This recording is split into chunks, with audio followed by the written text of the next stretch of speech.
જો તમે ક્યારેય દુબઈ ગયા હશો તો આ ચોકલેટ તો તમે ખાધી જ હશે. બહુ સરળ એવી ઘરે બનાવવાનું છે અને આ ચોકલેટ છે એ શુગર ફ્રી છે. અલગ અલગ ફ્લેવરમાં અલગ અલગ નટ્સ સાથે જો તમે ક્યારેય ઘરે આવી ખજૂરની ચોકલેટનો ટ્રાય કરી હોય તો એકવાર ટ્રાય કરજો. પરફેક્ટ એવી પહેલી જ વારમાં બનશે. હેલો ફ્રેન્ડ્સ, તમારું સ્વાગત છે મારા કિચનમાં.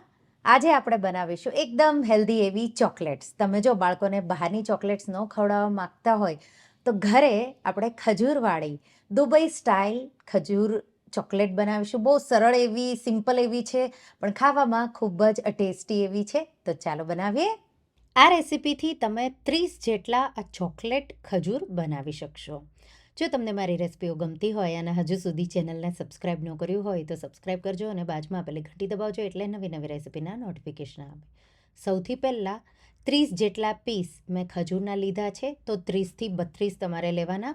સારી રીતે ધોઈ મેં એને ડ્રાય કરી લીધા અને પછી વચ્ચેથી આ રીતે કાપો કરી અને તમારે એના જે બિયા હોય એ કાઢી લેવાના છે. તો દુબઈની જે ફેમસ ખજૂર હોય છે એ જ લેવાની હોય, પણ જો એ તમને ન મળે તો તમે ગમે તે વેરાયટીની સોફ્ટ પણ સ્વીટ હોય એવી ખજૂર તમારે લેવાની. તો દુબઈની મેડજૂલ કે મેજુલ ખજૂર એને કહેવામાં આવે છે, એ તમે ઇઝીલી જો તમને મળી જાય તો એ પણ લઈ શકો. આ રીતે ખજૂરમાંથી બધા જ બિયા મેં કાઢી ખજૂરને રેડી કરી લીધી. હવે સ્ટફિંગ માટે હું એમાં બદામ વાપરી રહી છું.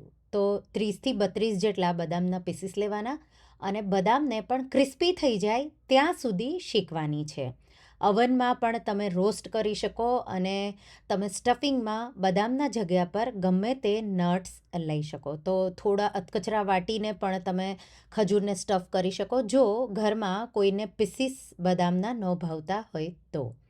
સ્લો ફ્લેમ પર લગભગ તમારે 5 મિનિટ જેવું એને શેકવાનું છે. શેકાઈ જાય એટલે ગેસની આંચ બંધ કરી આપણે એને ઠંડુ થવા દઈશું.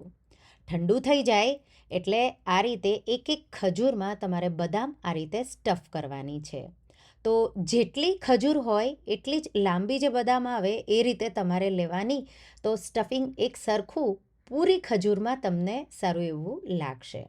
તો આ રીતે કાપો કર્યો છે ત્યાં આપણે આ રીતે બદામ ઉમેરી અને આ રીતે ક્લોઝ કરી દઈશું. તો આ રીતે બધી જ આપણે ખજૂરને ભરી અને રેડી કરી લઈશું. અને હવે આપણે ખજૂરને ચોકલેટથી કોટ કરવાની છે. એના માટે તમે વ્હાઇટ ચોકલેટ, મિલ્ક ચોકલેટ કે ડાર્ક ચોકલેટ, અને શુગર ફ્રી જો ડાર્ક ચોકલેટ તમે લો તો બહુ હેલ્થ માટે સારું છે. મેં અહીંયા ડાર્ક ચોકલેટ વિથ થોડી શુગર આવે છે એ લીધે છે, પણ તમે શુગર ફ્રી ડાર્ક ચોકલેટ પણ લઈ શકો. અમૂલનું 150 ગ્રામ 150 ગ્રામવાળો જે ચોકલેટ બાર આવે એને મેં ઝીણો ઝીણો આ રીતે ચોપ કરી લીધો. હવે આપણે એને ડબલ બોઇલરની મેથડથી મેલ્ટ કરીશું. માઇક્રોવેવમાં પણ બંધ થઈ જાય છે. ડાયરેક્ટ ફ્લેમ પર ક્યારેય ચોકલેટને ઓગળવાની નથી હોતી, એટલે આ જ મેથડથી. તો એક પેનમાં પાણી લેવાનું. હલકા જ્યારે એમાં બબલ આવવા લાગે, ગરમ થાય એટલે ચોકલેટ જે ચોપ કરી છે એનો કાચનો બોલ તમારે આ રીતે એના પર મૂકવાનો અને તમારે સ્લો ફ્લેમ પર એને 3થી 4 મિનિટ જેવું થવા દેવાનું છે. તો સ્ટીમ જે પાણીની થશે એનાથી આ રીતે ચોકલેટ તમારી મેલ્ટ થવા લાગશે. તો એકદમ સારી રીતે ચોકલેટ મેલ્ટ થઈ જાય ત્યાં સુધી તમારે થવા દેવાનું છે. જો ચોકલેટ થોડી ઓછી મેલ્ટ થશે તો કોટિંગ છે ચોકલેટનું એ વધારે જાડું આવશે. તો આ રીતે તમારે ધ્યાન રાખવાનું કે બને એટલી તમારે એકદમ સારી રીતે ચોકલેટને મેલ્ટ કરી લેવાની. ચોકલેટ મેલ્ટ થઈ ગઈ, આપણે બોલને નીચે ઉતારી લઈશું અને હવે મેલ્ટેડ ચોકલેટમાં જે સ્ટફ કરેલી ખજૂર છે એ આ રીતે ઉમેરીશું અને હલકું કોટ કરવાનું છે. તો ચોકલેટથી બધી સાઈડથી કોટ થઈ જાય ખજૂર એ રીતે તમારે એને આ રીતે કોટ કરી લેવાની. આ રીતે એક એક ખજૂરને આપણે આ રીતે કોટ કરતા જઈશું અને પછી આપણે એને બટર પેપર પર એક એક ચોકલેટને મૂકતા જઈશું. તો અહીંયા વધારે પડતું ચોકલેટનું મિશ્રણ તો મેલ્ટેડ ચોકલેટ ખજૂરમાં ન આવે, એટલા માટે તમારે આ રીતે એક ચમચીથી બીજી ચમચીમાં લેવાનું, એટલે વધારે પડતું ચોકલેટનું મિશ્રણ ન આવે. અને આટલી ચોકલેટથી તો 150 ગ્રામ ચોકલેટ લેશો તો 30થી 32 જેટલી તમારી ખજૂર છે એ કોટ થઈને રેડી થઈ જશે. તો આ રીતે બધી જ ખજૂરને મેં ચોકલેટથી કોટ કરી લીધું. હવે એને ગાર્નિશિંગ માટે તો તમારે એમાં કોકોનટ, તો ડેસિકેટેડ કોકોનટ, સૂકા નાળિયેરનું ખમણ હોય એ થોડું થોડું આ રીતે જ્યારે ચોકલેટ મેલ્ટ થયેલી હોય ત્યારે જ તમારે આ રીતે છાંટી દેવાનું છે. બીજું તમે ડેકોરેશનમાં પિસ્તાનો પાવડર, તો પિસ્તાને મેં ઝીણા ઝીણા ચોપરમાં કરી લીધા છે, એનાથી પણ તમે આ રીતે એને આ રીતે ગાર્નિશ કરી શકો.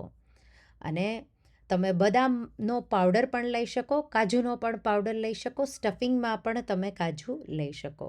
આ રીતે બધા જ આ રીતે ચોકલેટ કોટ થઈ ગયા. હવે આપણે એને 10 મિનિટ જેવું રેફ્રિજરેટરમાં મૂકી દઈશું. 10 મિનિટ પછી તમે જોઈ શકો છો પરફેક્ટ એવી આપણી ચોકલેટ બધી સેટ થઈ ગઈ. હવે તમે એને સર્વ કરી શકો. આ રીતે જો તમે કોઈ પાર્ટી અરેન્જ કરવાના હોય કે તમારે કોઈને ગિફ્ટમાં આપવી હોય તો આ ચોકલેટ તમે ઇઝીલી ઘરે બનાવી શકો. શું તમે ક્યારેય દુબઈની આવી ફેમસ ખજૂર ટ્રાય કરી છે કે ખાધી છે? જો ન ટ્રાય કરી હોય અને ન ખાધી હોય તો એકવાર તમે ઘરે બનાવજો.